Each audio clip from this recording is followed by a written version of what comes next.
I would like to welcome you very warmly to our 2020 Speech Day service. As with so many things this year, it's a little bit different. Instead of us all being together at St Mary's, I'm here in the chapel and you are watching from home. But if the last few months of lockdown have taught us anything, it is the fact that the Chigwell community is resilient, and we're now well used to finding different ways of making sure that important things happen. Lessons and meetings by Zoom and Teams are quite normal, so there's no reason why we shouldn't do a service like this in this particular way. I'm very delighted today to have Mr. Michael Chapman with us to preach at this service. Michael is the Deputy Lord Lieutenant of Essex, and I look forward to hearing him speak a little later. I'm also grateful for Mr. Ebden and the choir for providing music and Mr. Winters for playing the organ. So we have come together to give thanks to God and celebrate all that is good in our school. We give thanks for the life and vision of our founder, Samuel Harsnett, and for all of those who for almost 400 years have contributed to the life of our school. We give thanks for the diversity and culture and the experience that different people have in our school community. And we pray that we may always learn from the varied backgrounds, faiths, and perspectives we share at Chigwell. And so, with gratitude for the blessings of the last year, and with confidence in all that lies ahead, we will say the Lord's Prayer. Our Father, who art in heaven, hallowed be thy name. Thy kingdom come, thy will be done on earth as it is in heaven. Give us this day our daily bread, and forgive us our trespasses, as we forgive those who trespass against us. And lead us not into temptation, but deliver us from evil. For thine is the kingdom, the power, and the glory, forever and ever. Amen. And now I invite the headmaster to read the foundation ordinances. These words are taken from the foundation document of the English and Latin schools, founded in Chigwell by Archbishop Harsnett in 1629. Ordinances made by me, Samuel, Archbishop of York, Primate of England, concerning my schools in Chigwell in the county of Essex. The first ordinance that I am to make is to lay an obligation upon myself to praise and magnify the goodness of God, who, from a poor vicar of this parish, hath called me to so high a dignity in his church, and to enable me to offer thanks for all the blessings that he hath bestowed upon me.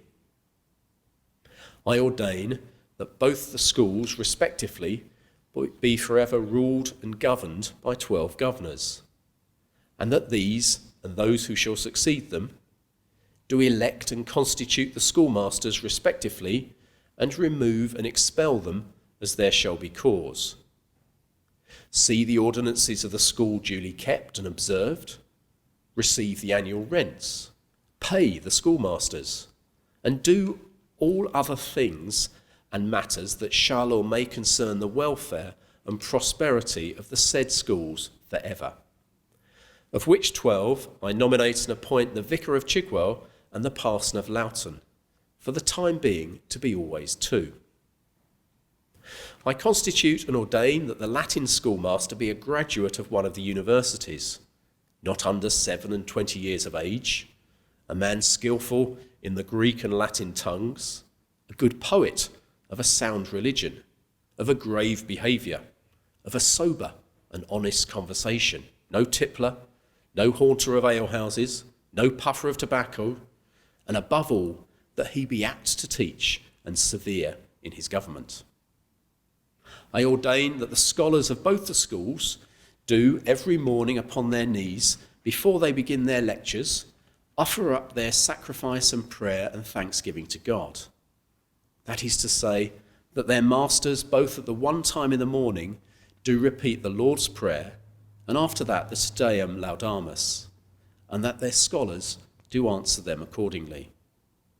And at the afternoon, before they depart, that the masters do repeat the 113th Psalm, and they answer it in the verse following to the end of that psalm. I publish to all men the true intentions of my heart, that the poor scholars of my schools be nurtured and disciplined in good manners and instructed in good arts. And therefore I charge my schoolmasters, as they will answer to God, that they bring up their scholars in the fear of God and reverence towards all men, and that they teach them obedience to their parents, observance to their betters, gentleness and ingenuity in all their carriages, and above all, that they chastise them severely for 3 vices: lying, swearing, and filthy speaking, that men, seeing the buds of virtue in their youth, may be stirred up to bless them and praise God for their pious education. Lastly, I ordain that these ordinances shall once every year be read in the church, in the presence and hearing of the governors of the said schools, for the time being, or the major part of them, whom I desire in that behalf to be then present.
The reading is from the Gospel of John. Now there was a Pharisee, a man named Nicodemus, who was a member of the Jewish ruling council. He came to see Jesus one night and said, "Rabbi, we know that you are a teacher who has come from God, for no one could perform the signs you are doing if God were not with him." Jesus replied, "Very truly I tell you, no one can see the kingdom of God unless they are born again." "How can someone be born when they are old?" Nicodemus asked. "Surely they cannot enter a second time into their mother's womb to be born." Thanks be to God.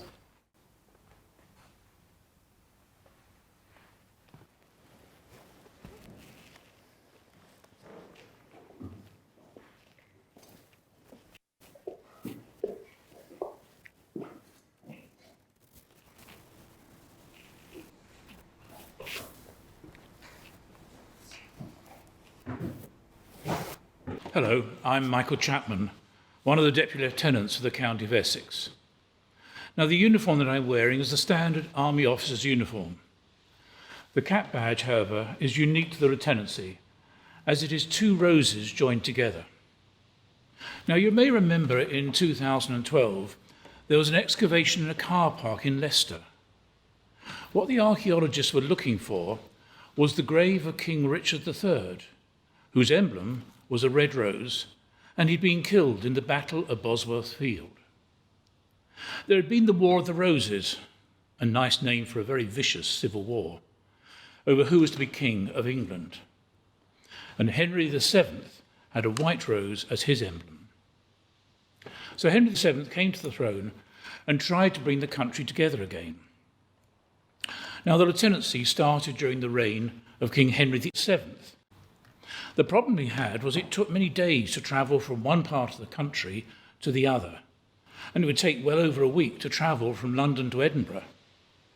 So he decided he needed to make certain that his influence could be felt throughout the entire country. He appointed Lord Lieutenants for each county to be his personal representative when he himself was not able to be in the area. We wear a sword, and this has got ER2 on the blade and also on the guard. We also wear spurs. Not to be recommended, actually, because they can cause trips and they can also damage the carpet in your car. You only must wear spurs when you're meeting Her Majesty the Queen.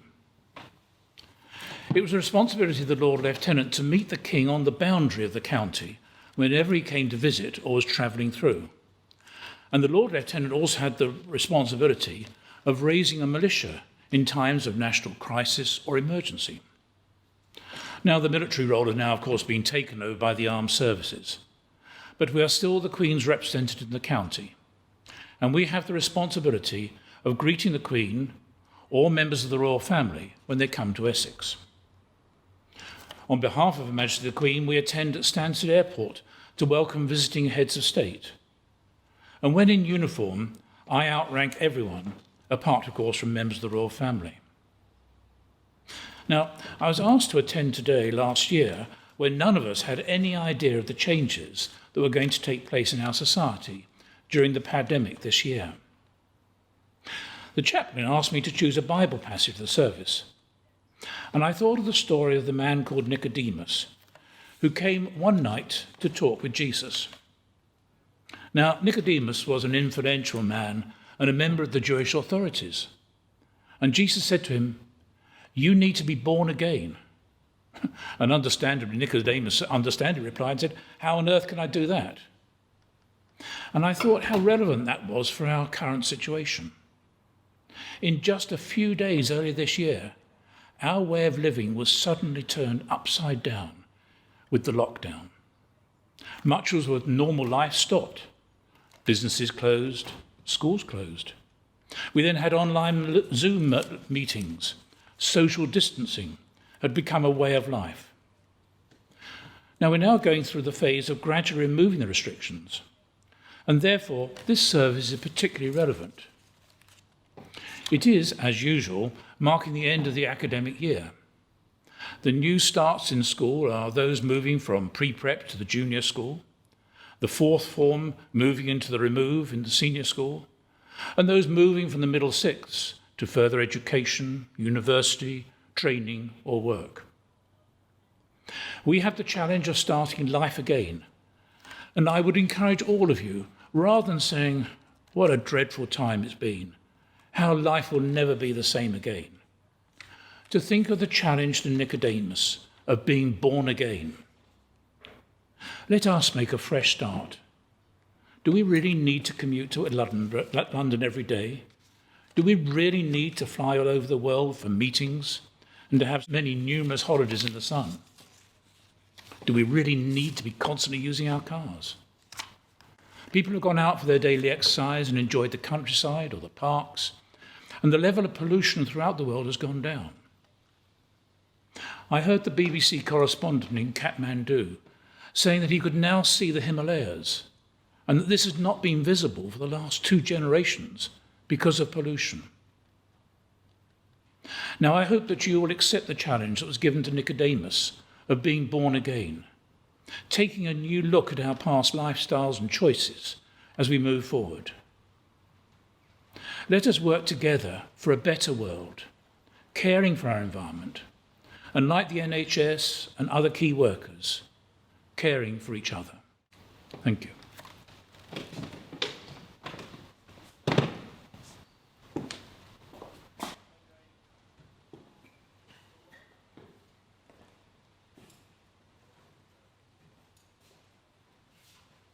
And so let us pray. Heavenly Father, we've come to the end of this academic year, and we give thanks for all we have learned, experienced, and achieved, for the challenges we have overcome, and the resilience that has strengthened our community. Be with us as we prepare for our holidays, and keep us safe until we meet again. Go forth into the world in peace. Be of good courage, hold fast that which is good, render to no one evil for evil. Strengthen the faint-hearted, support the weak, help the afflicted, and honor all people. And may the blessing of God Almighty, the Father, the Son, and the Holy Spirit be upon you today and always. Amen.